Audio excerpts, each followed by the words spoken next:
Hello everyone, this is Mystic Juicer, and welcome to episode 1 in a series of videos about Rook, my favorite character in Yomi. Later episodes in this series will be in-depth discussions of his matchups against the rest of the cast, but this first one will talk exclusively about his design. I'll start off by giving you a brief introduction to the character's theme and design.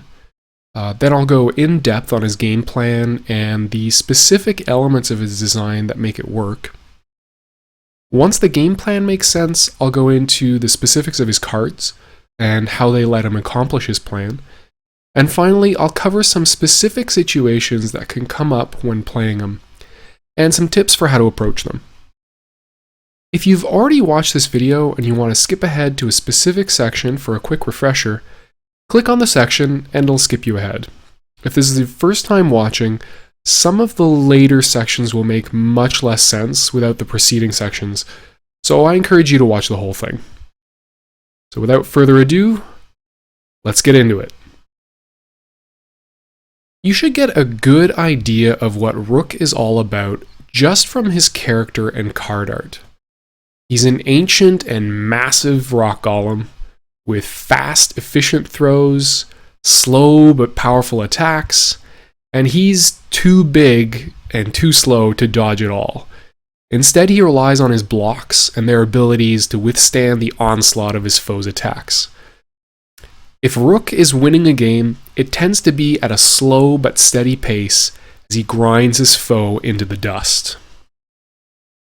I think the easiest way to understand how Rook wants to play and what his overall game plan is by starting with his unique character ability, Rock Armor. Rock Armor lets Rook armor through his foe's attacks with his normal attacks by discarding 2 cards of the same suit. He still takes the damage from his opponent's combo, but after it's over, if he wasn't knocked down and it wasn't hit by an ace move, he gets to strike back with his own combo. Here's an example of how it could look. So Rook plays his 10 attack, and Grave plays a 2 attack. They both reveal simultaneously, so Grave wins combat. He follows up with his own combo, comboing into a 3, 4, and a 5, and he deals damage. Then Rook gets to use Rock Armor, so he discards 2 additional Hearts cards in this instance, follows up with his own combo, and in the end, he's traded 24 hit points worth of damage to Grave for only 14 hit points of damage to himself. So Rock Armor does 3 things for Rook. 1, it takes away the weakness of his slow normal attacks. Even though he technically loses when he and his foe both reveal attacks, he still gets to do damage.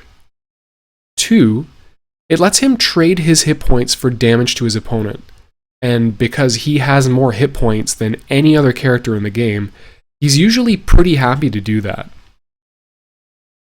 All of that means that he can turn combat losses into combat wins.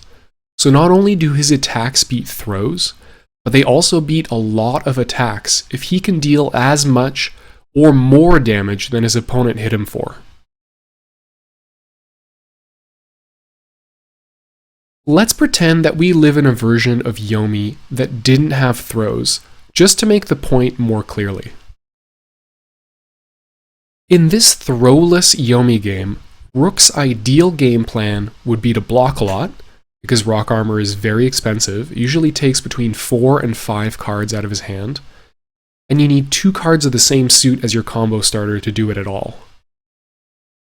So he needs to block until he has a lot of cards, usually around 10 or so, and until he has a lot of good combos to Rock Armor, so that he can go even or better against his foe's damage. Then, he'll Rock Armor, and then go back to blocking again until he has the cards he needs to Rock Armor again. Okay. Now that we've described the ideal scenario, let's talk about the real world a little bit. If you tried to do this, I'm playing as Rook, I'm only going to block until I have 10 to 13 cards in my hand, then I'm going to go on the offensive. What would actually happen? Well, first, your opponent should throw you a lot until you're at that high hand size, so that your blocks get discarded and you stay on the same size hand. Even if you somehow did get to a big hand, let's pretend that your opponent didn't have any throws at all, then they could deal with rock armor in 3 ways. 1, they can hit you with more powerful combos that deal much more damage than rooks. So now you're not training your life efficiently for theirs, and they'll end up winning. 2, they can use ace attacks to stop rock armor from working. It only works against normal attacks and face cards, so jacks, queens, and kings. Aces stop rock armor in its tracks. And 3, they can just block or dodge. Rock armor only beats other attacks. It doesn't do anything to beat blocks or dodges. So what other things about Rook's design let him deal with those strategies? First, it's important to mention again, Rook has huge amounts of hit points. He has so much life that getting hit with a huge combo from your opponent can actually be a good thing a lot of the time. If it puts your opponent on a low amount of cards in hand, or it means that they have cards that don't combo well left in their hand, that means that your future rock armor trades will be very efficient, so you can catch up. So not only do his opponents need to deal good damage to compete with Rook's life trading game plan, they need to do it efficiently. His second innate ability helps support that game plan as well. When Rook blocks an opponent's normal attack, they don't get the free normal draw that they would usually get. That means they aren't guaranteed to draw off their normal attacks, and they stay at the same hand size when it happens, while yours increases. If opponents are using their aces to stop rock armor in its tracks, then Rook gets to pull out his special blocks to either reflect that damage back at them, or speed up his own attacks for a turn, and possibly outspeed them outright. Finally, he has very fast, very efficient throws that all but guarantee that when he and his foe reveal a throw, Rook's is going to win. So if an opponent wants to throw a low-hand Rook that's trying to block his way to rock armor, Rook can defend himself with his own throws, which will hopefully force his opponents back to attacking to defend themselves against those throws, in which case he can happily go back to blocking. Once Rook has rock armor, his throws also prevent his opponents from blocking and dodging forever. Again, he can use his throws to force attacks from his opponent, which he can then rock armor through. His throws also prevent his opponent from building a hand from blocking, of course. Put all of this together and you have Rook's game plan. In the early game, defend your blocks and punish your opponent's blocks with your card-efficient throws. Force your opponent to attack into your blocks until you have a good rock armor hand.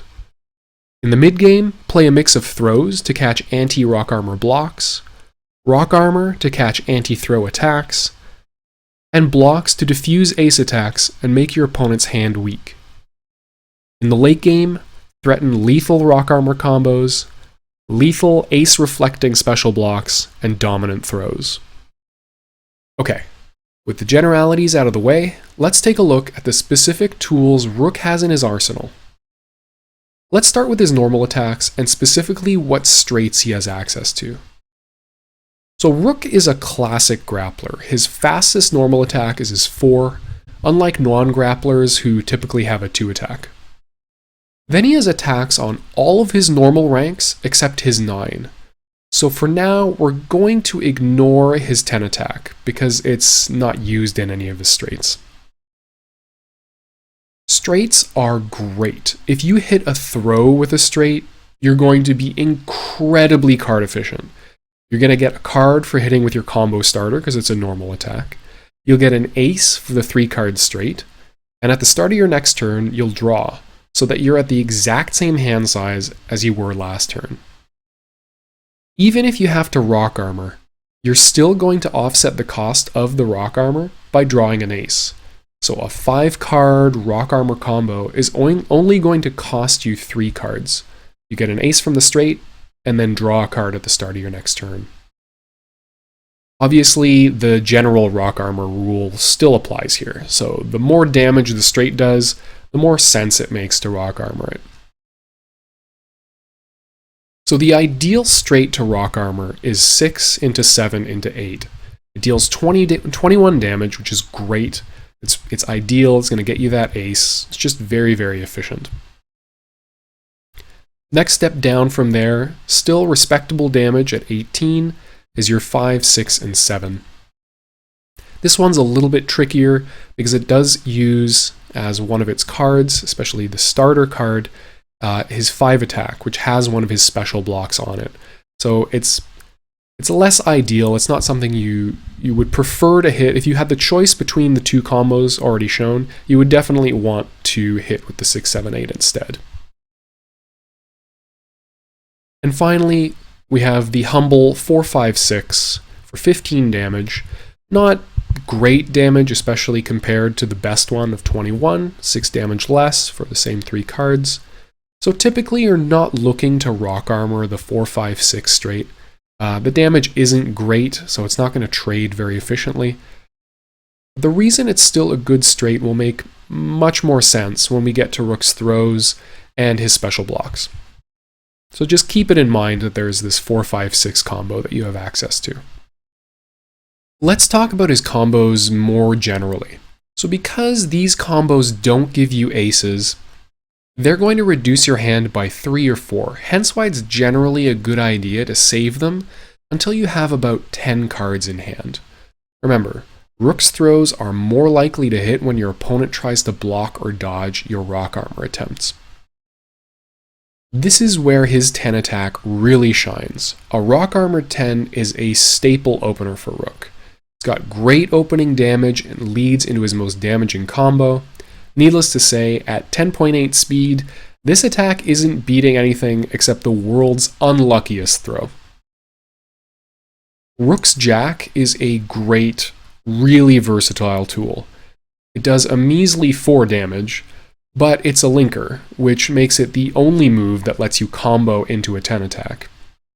And it's 2.2 speed, which makes it a very powerful combo starter. If you hit with a Jack, you don't need to trade any of your hit points for those of your opponents, so by definition, that's an incredibly positive trade. In most cases, it's such a good combo starter with such a good speed. For the purposes of this guide, I'm essentially going to treat it as a starter. But depending on the situation, especially if you're using it as a linker to get lethal damage, then by all means use it that way instead, of course. But generally, use it as a combo starter. The other reason Jack often isn't used as a linker is because Rook's Queen exists. You can tack this ender onto any successful normal attack and get great damage with it. Notably, if you pump it once, you get 14 damage, which just happens to be exactly the same amount as if you used a Jack into a 10. There are some situations where playing the Queen as a starter is very good, but at 2.6 speed, it's much worse than Rook's Jack, so I'll leave that discussion for the matchup-specific videos. The other side of the Queen is an extremely damage-efficient ender. It's 10 damage for a single card. You'll use this side instead of the attack side if you don't have any cards you feel comfortable discarding to get 14 damage. I'll talk about it as a throw reveal later, but generally don't ever do that. So, let's look at his 4 most damaging combos. 10 into Queen Pump. This is the classic rock armor combo. If you have 13 cards in hand, you've got the 10, you've got a Queen, you have no reason not to discard a card for that extra damage. 24 damage, that is the absolute maximum you can deal off of an attack. Great combo. His next best combo is actually his high straight, so 6 into 7 into 8 for 21 damage. Again, very card efficient because you get a free ace off of this, and very respectable damage, only 3 less than his maximum. Then you have his absolute most efficient rock armor combo, 10 into the throw side of Queen for 20 damage. It's only going to reduce your hand size by 3, And 20 damage for that investment is great.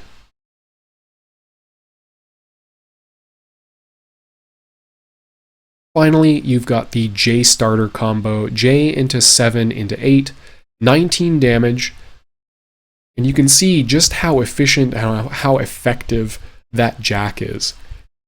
It's just 1 damage less than the combo just above it, and it's 2.2 speed rather than 10.8.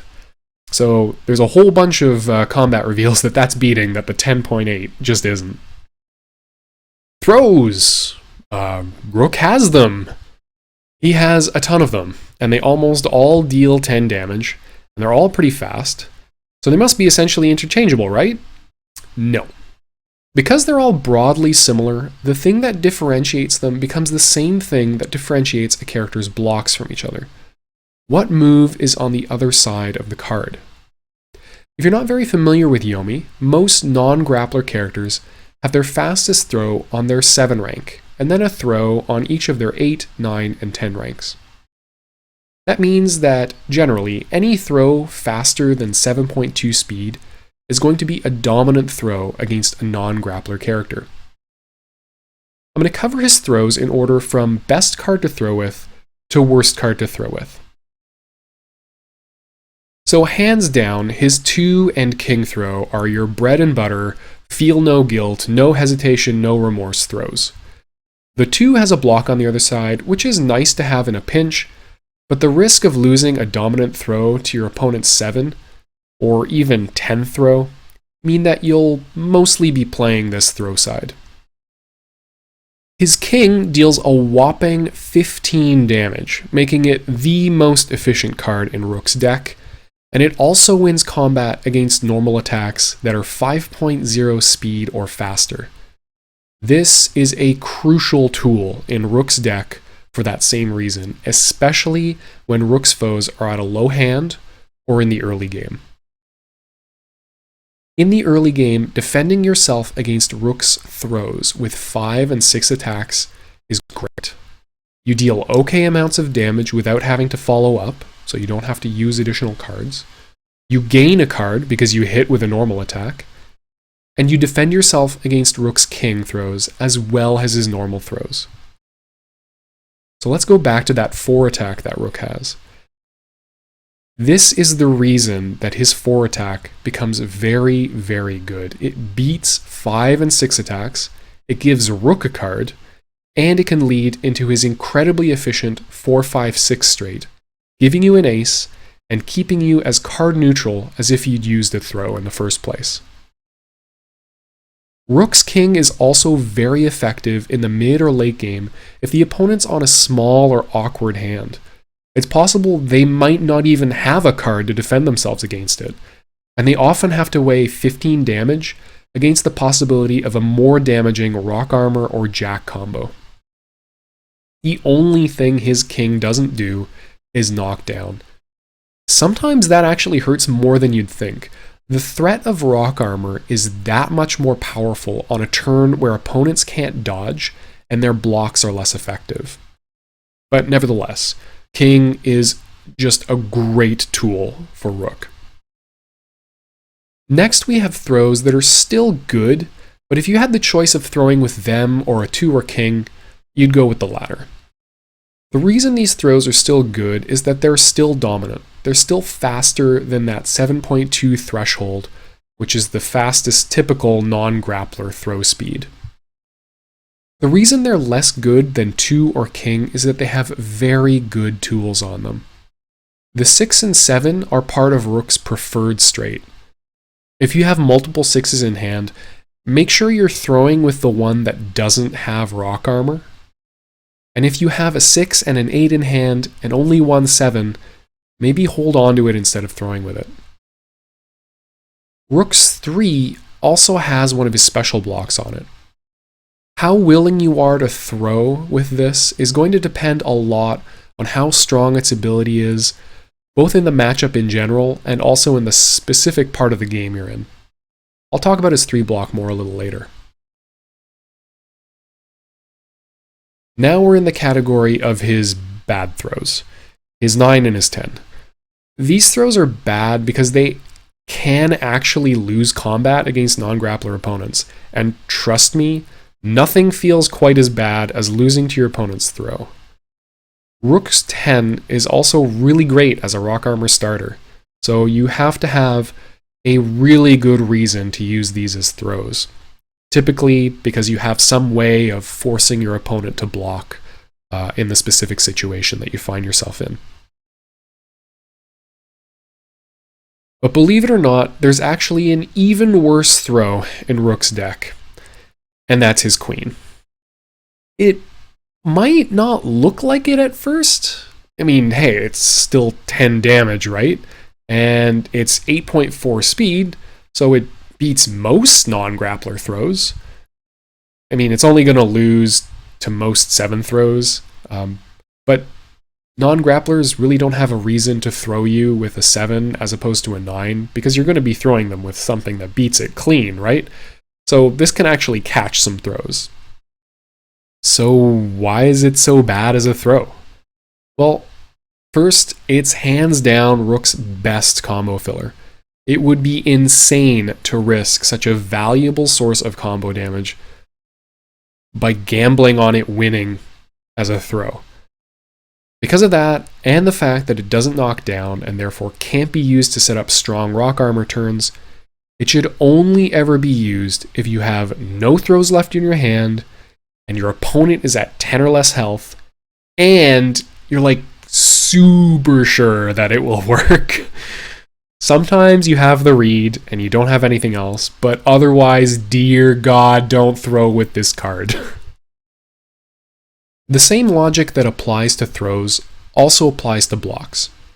The better the move on the other side of the block, the less you want to use it as a block. Let's start with the basics. Rook has 3 ranks of even blocks and 3 ranks of odd blocks. The distribution of even and odd blocks is specifically relevant when a character is knocked down, because in a knockdown state you can only block even normal attacks with even blocks, and vice versa with odd blocks and attacks. So on the surface, you might think that there's no reason for an opponent to prefer even or odd attacks against Rook, and you'd be very wrong. So let's back up a second and simplify things. Rook is standing.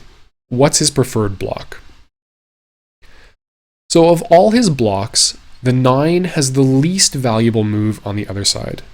We just covered it's one of his worst throws. For that reason, you'll want to be blocking with the 9 almost all the time while you're standing. There's really no reason not to. Next, we have the rest of Rook's normal blocks. So these are blocks without special abilities on them. And you can see that they're all even. His 2 has his best throw on it. His 8 has an excellent rock armor starter and a key attack in his best straight of 6, 7, 8. And his 4 has that quite good 4 poke that beats his opponent's 5 and 6 attacks.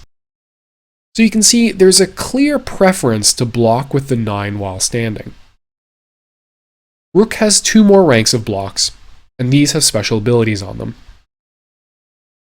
If Rook blocks an attack with his 3, it'll prevent any chip damage, deal 5 damage back to his opponent, and knock his opponent down.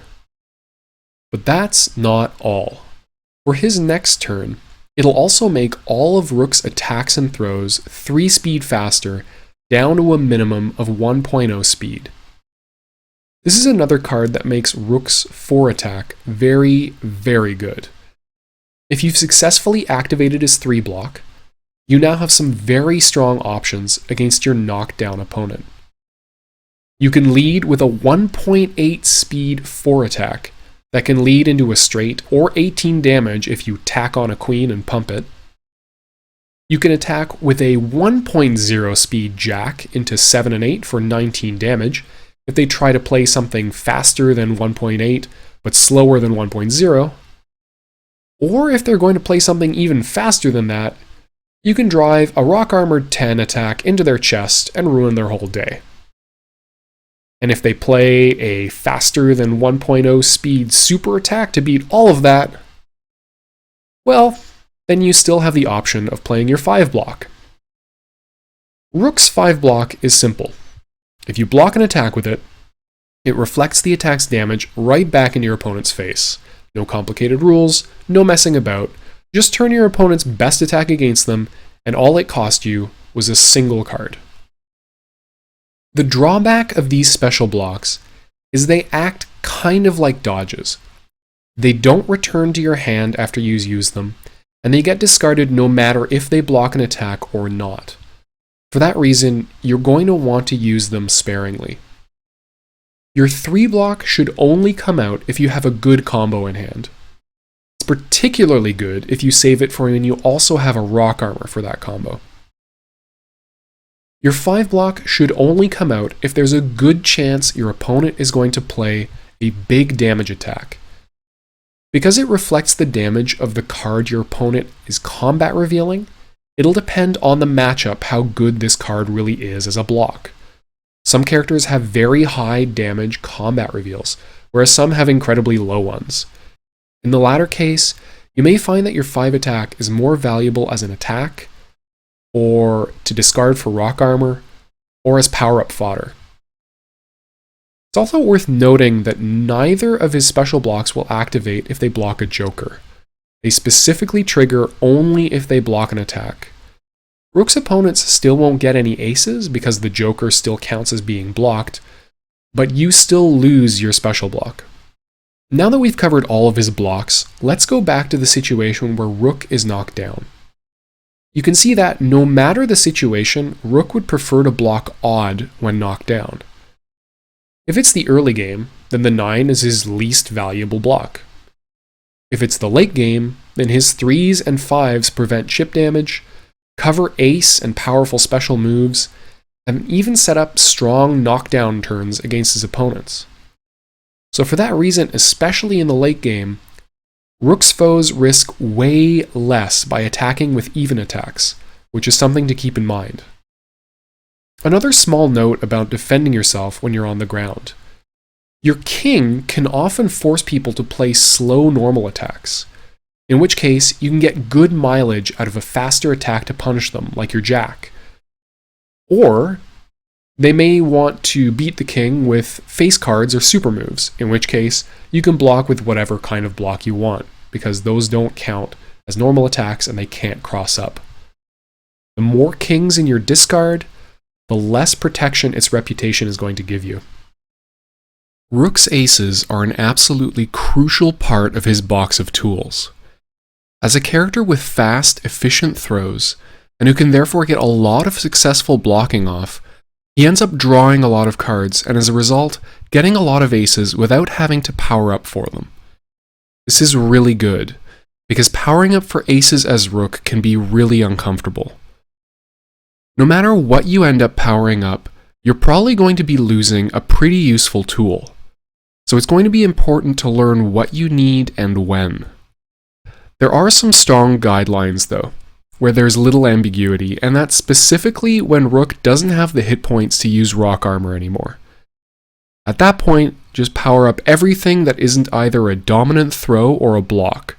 So your 10s, your jacks, your queens, any spare 9s, 8s, or 4s.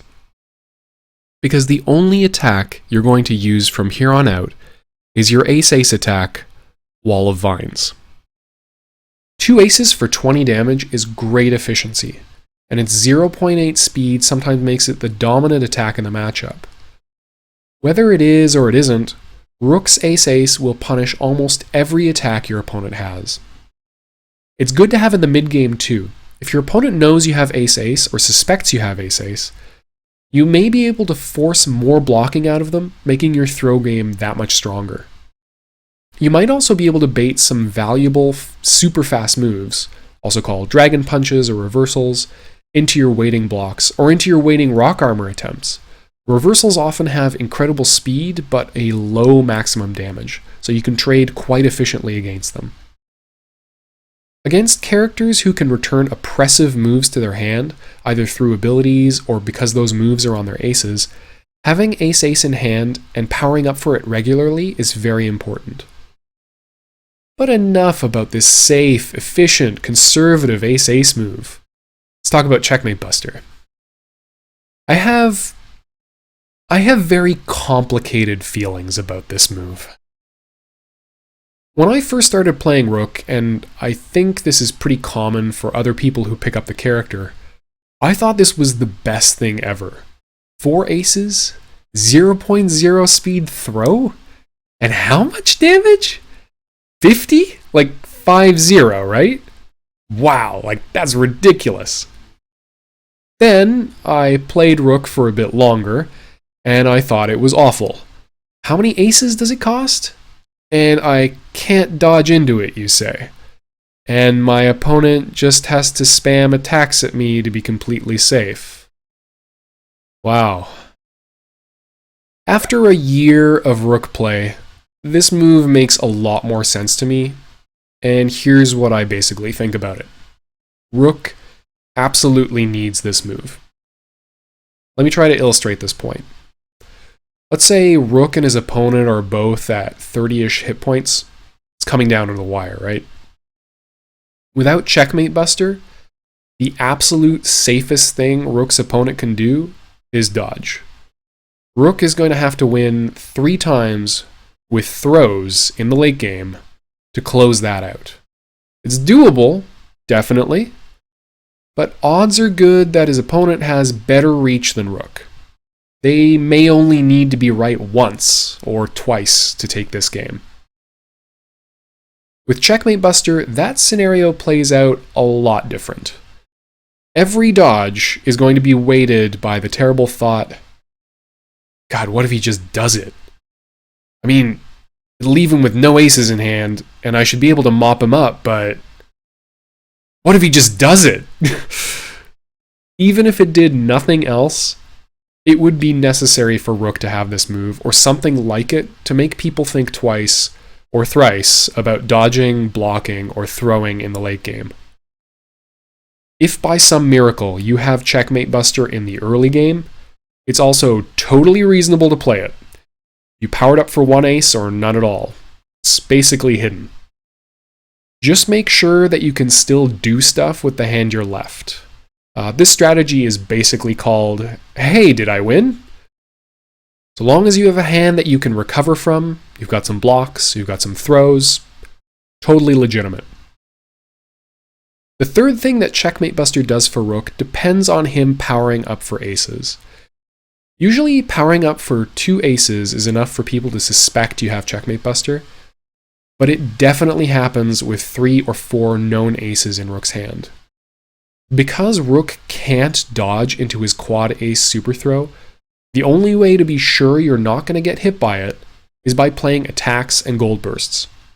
Ideally, people like to play attacks faster than 0.8 speed or gold burst because they're guaranteed to be safe from both sides of Rook's ace. This can be incredibly valuable to you.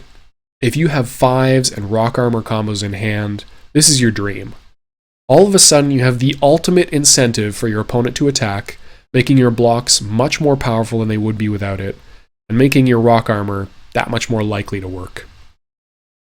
Rook players, more than any other character specialists, I think, are often slotted into one of 2 categories. Those that will play Checkmate Buster, and those that won't. Once you get a reputation for the one, you can play counter to that expectation for significant benefit, until people catch on and put you in the other category, in which case you play against that expectation and get benefits. Either way, you're going to have to play Checkmate Buster at least once, no matter how risky or nerve-wracking it is. The feeling of landing this super truly is the greatest feeling that can be felt. If you lose, hey, you lose a game of Yomi. If you land it, even if you die the very next turn, you take a screenshot and you save that to your computer, you print it out, you frame it, and someday you show it to your grandkids, a single tear of pride rolling down your wrinkled, wizened cheek. Rook's jokers are pretty clear-cut. Also, amazing card art. Like, look at those birds. Birds have the jester hat? That's fantastic. So, when do you use them? If you're going to use them as combat reveals or as gold bursts, you're going to do that when you really need ace-ace or 4 aces. When you're dead to both attack or throw, especially if ace-ace is the dominant attack in the matchup, that's a good time to Gold Burst. It's also a very good tool against specific opponents, so this will come out in future videos, but characters who have low combo damage, bad dodge follow-up, or otherwise just don't dodge very often. The more astute of you will have noticed that Rook is therefore an excellent character to Gold Burst against, because he doesn't have any dodges at all. His combo damage isn't all that great, so you're not preventing much more damage with a blue burst than with a gold burst anyway. So if you've got your opponent cornered, throw a block out now and again, just to prevent any embarrassing gold burst fueled comebacks. Most of the time, it's much better for Rook to use jokers as face down cards or blue bursts. Because what's better than 100 hit points? 150 hit points! Also, you get cards for free if they play into it.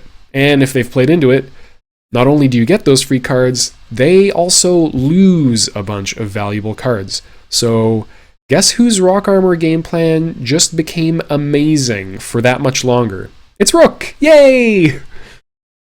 Before wrapping up the video, there are two pieces of advice I want to give any future Rook players.